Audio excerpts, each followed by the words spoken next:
Welcome to Sacred Space, the podcast. I am Tanika, your host, and this is a space for you to tune in and become educated, evolved, and expanded on all things generational healing, personal development, and spirituality. This is a space where I'll get beautiful, like-minded guests on to speak into their stories and their wisdom, as well as hearing mine. So take a big, deep breath into your belly, get anchored, get grounded, and let's get into this week's episode. Hello, welcome back to the potty. Oh my gosh, so excited to be here. I'm always so excited to be here, but I'm extra excited today because today's episode I'm going to be speaking into our inner spring, our follicular phase. So a fortnight ago, I uploaded the podcast episode about the menstrual phase, which is the first phase of our cycle. And then we had a little break there because I had a special guest on last week. And now we're going to be jumping back into the inner season little series that I'm bringing through, if you want to call it that.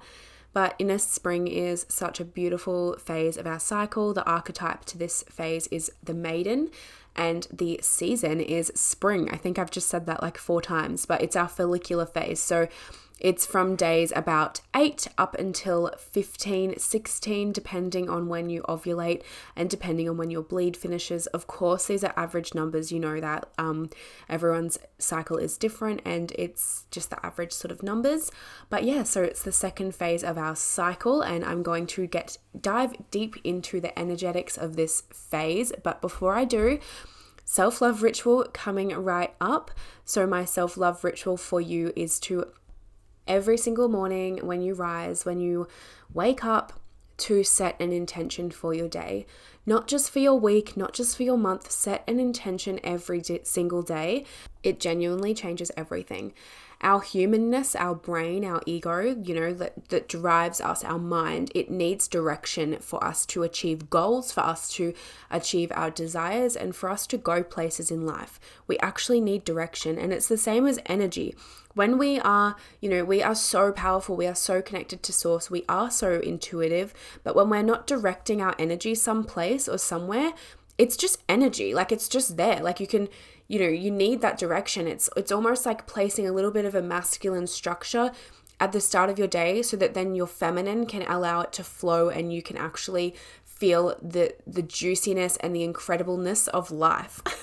So I invite you for your self-love ritual to, when you wake up, set your intention for the day. How do you want it to feel? Do you just want to feel so fucking satisfied in every moment?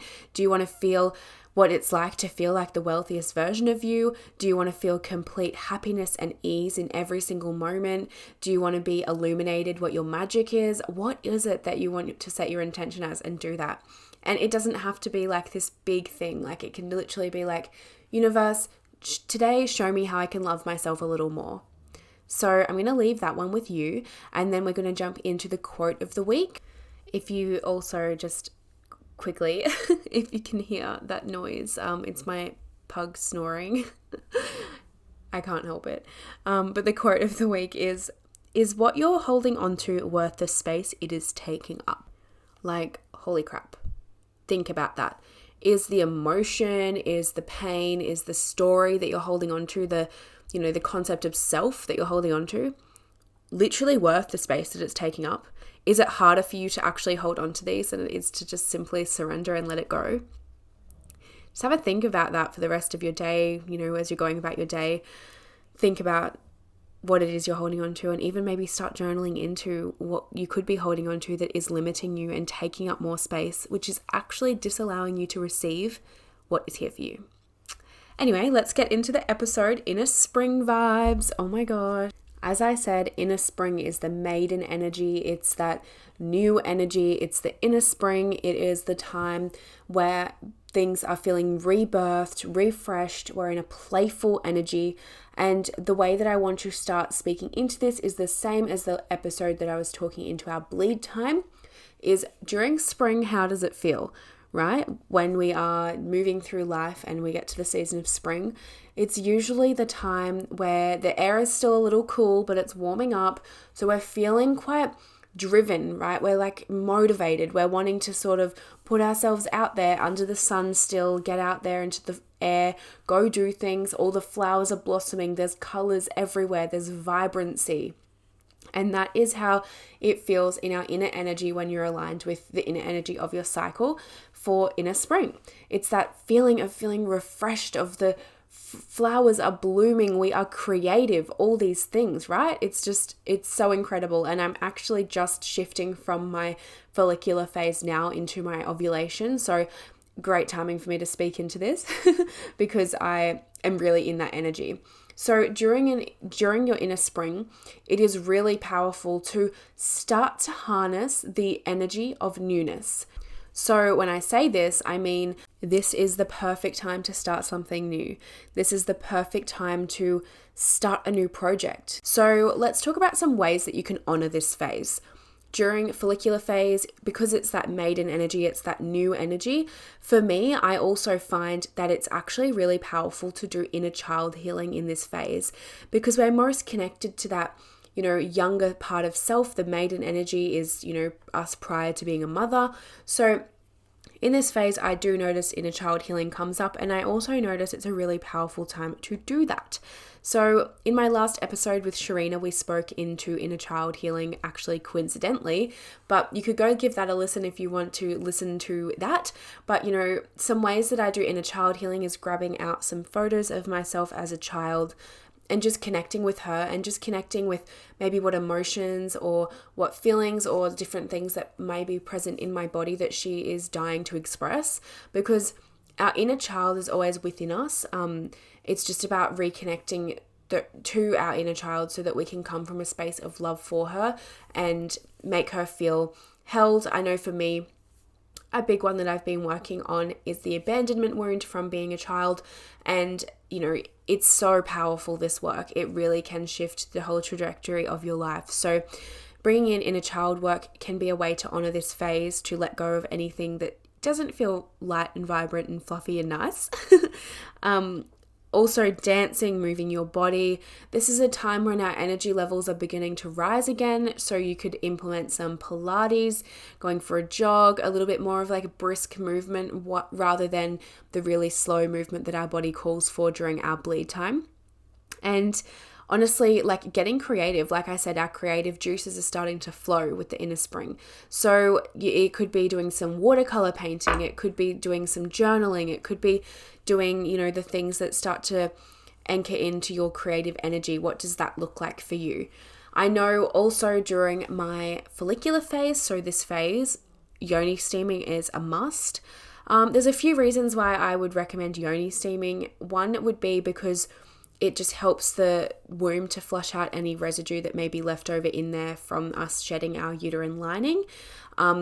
Also, it is a really healing, powerful technique it's not really a technique, ritual that connects us back to our feminine energy and connects us to our womb space. And I just love yoni steaming. I just find it really powerful, but especially if you're trying to conceive, don't do it around ovulation. So directly after your bleed time is like fine to do if you're looking to have a little babe, but I just love doing it at this phase because I just love nourishing my womb in this way. So you could implement something like that, as well as yoni egg work. So if you haven't worked with a yoni egg yet, of course you can sort of dive into that if you feel called to. If not, reach out. It's something that I guide and speak into in depth in my mentorship spaces. And I have just released my aligned 3-month mentorship with me, which is one-on-one mindset and cyclical living mentorship. So it's a really powerful space to be embodied, aligned, elevated, empowered, expanded, all the things. It's just so powerful. And in this practice, in this mentorship, I will be doing embodiment practices with you and as well as mindset sessions. So it's a really powerful, all-inclusive space. If you haven't used a yoni egg yet, just make sure that you know that you're doing it correctly and all the things. But utilizing a yoni egg in this phase is really powerful because it's very grounding, especially with our energy levels starting to rise. Sometimes we can get a little out of hand and a little too excited for things. I know for me, sometimes I'm like so go, go, go. I'm like, oh my gosh, life is just like fucking amazing. Blah. And then I'm like, holy crap, slow down, lady. My energy is just so crazy. So yeah, using a yoni egg can be really powerful to just ground your energy and to reconnect with the womb space. Other than that, like I said with movement, it's just like bringing in some more brisk movement, which can be really powerful, some light weights, all of that. And as for food, we are wanting to have like vibrant and light foods. So what's going to support your body with your energy rising, with the, the energy that's running through you and feeling light. So that's kind of what we're wanting, like lighter, vibrant, fresh foods. I know during this phase, rice paper rolls are like, literally, I'm addicted to them during this phase and leading up into my ovulatory phase. And in my ovulatory phase, lightly cooked vegetables, proteins, salads, all the things are really good in this phase, as well as avocado is really good, I know that, and fermented foods. So where can you sort of begin to implement these so that you're supporting your body actually in doing her thing, and it then supports your mindset, and the whole of you is just feeling so fucking good, and we love that. So I hope this has like sort of helped you. It's been such a short episode, but I truly feel like I've covered everything that I feel called to cover. As I said, inner child healing in this phase is really powerful. Our energy levels are beginning to rise. Yoni steaming is really powerful to support the still low body temperature that is beginning to rise. The yoni steaming can bring some warmth in. We are wanting to eat fresh, light, vibrant foods to support our hormones. More movement is okay, especially towards the end of our follicular phase. You can start introducing HIIT training, but just really listening to your body and your cycle. Of course, remember this. Listen to what your body calls for. If during this phase your body's still just wanting light movement, then please listen. Never push yourself. Always be in flow, not force. But yeah, I've definitely covered a lot of topics. Well, the one topic, but a lot of different facets of the topic for you. Remember this phase as well, we can start to set even more intentions. It's a very intentional space of being rebirthed. Like, what is it that you're wanting to bring through, and start doing that. Start being in the playground with the universe and allowing your manifestations to be heard, allowing your desires to be seen. It's just a really beautiful, playful time. It's also, I don't know if I mentioned this or not, but it is a really good time to learn new things. So starting the new project and really diving headfirst into things, it's a really great time for this. I hope this episode has helped you in understanding your inner spring. And like I always say with the inner seasons, if you are a little confused with what your body needs at each phase, always correlate it with the inner season, and then think about what you do during that season when Mother Earth goes through it. So really powerful stuff here. I really hope that you can begin to listen to your womb wisdom even more. I love you so much, and I would so appreciate if you jumped over, left me a rating, a review, liked this show, whatever it is that it asks you to do, where you listen to your podcast. I would just so deeply appreciate it. It allows this podcast to grow. It allows more women to be heard by me, and for me to create even more impact in educating women on their bodies. Please share it with a friend who you might think would benefit from this episode. Share to your stories, message me, let me know, how it landed for you, everything. I really invite you to do those things. Women supporting women, we fucking love it. And also, just lastly, I say this like 10 times at the end of my episodes, I know, but I do have my free Facebook community group, Sacred Community with Tanika, and that's for you to join, to be in community, to understand more about your cycle. I post early bird pricing in there for my offers. I post behind the scenes things in there. I go live.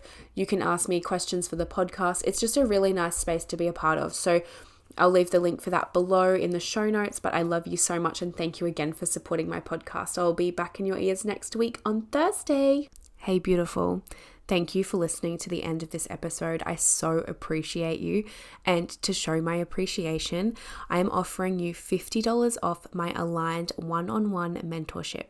So the way that you can claim this beautiful sacred offer is by jumping over to the show notes, applying for this mentorship, and just typing in the question box that says, what brings you to want to work alongside me? Just typing that you're from the podcast, and then I'm going to know that you're from this space, you're from this community, and you will then get $50 off the full price of this mentorship.